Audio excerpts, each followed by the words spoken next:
Okay, since ready for printing na yung ating feasibility study sa prosthetics, ngayon naman is feasibility study for hearing aid. No? So, ito yung draft ng project description ng ating feasibility study. Project description at saka project feasibility. Ayan. So, shout out po kay Sir Ariel Pilaes at Sir Saldi Marcene ng Audibly Hearing Aid Center. So, ito po yung sinasabi kong bibigyan namin kayo ng kopya, kaya po kinuhanan namin kayo ng info. Pero later on ko na po ipapasok yung mga info na nakuha ko sa inyo. But for the meantime, ito po muna yung project feasibility and project description. Ito po ay para sa mga senior citizens at PWDs ng Molino 2. Ayan. Na may hearing problems o auricular concerns. Okay, pag sinabi pong auricular, hearing concerns po yan, hearing problems.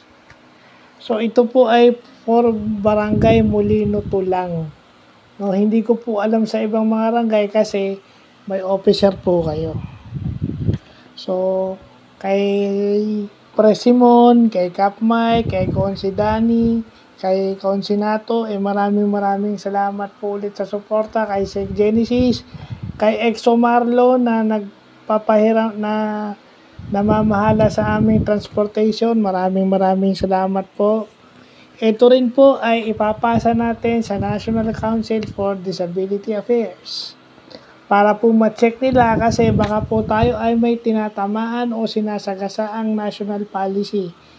Yun pong idadagdag nilang suggestion, isasama natin dahil ipapasa natin to sa barangay council, sa barangay at sa Persons with Disabilities Affairs Office ng Bacoor. Ayan.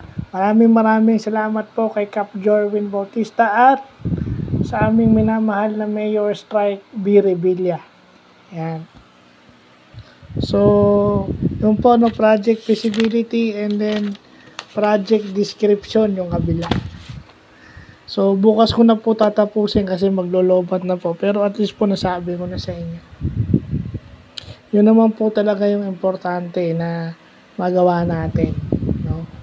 Kasi hindi tayo pwedeng gumawa ng basta letter lang. Kailangan gumawa tayo ng actual study na ni-research natin sa internet at kinuha natin sa mga pasyente experience nila at pati po sa ating mga kakilalang hearing aid centers which facilitates the audiogram test or the hearing aid test. So, yun lang po.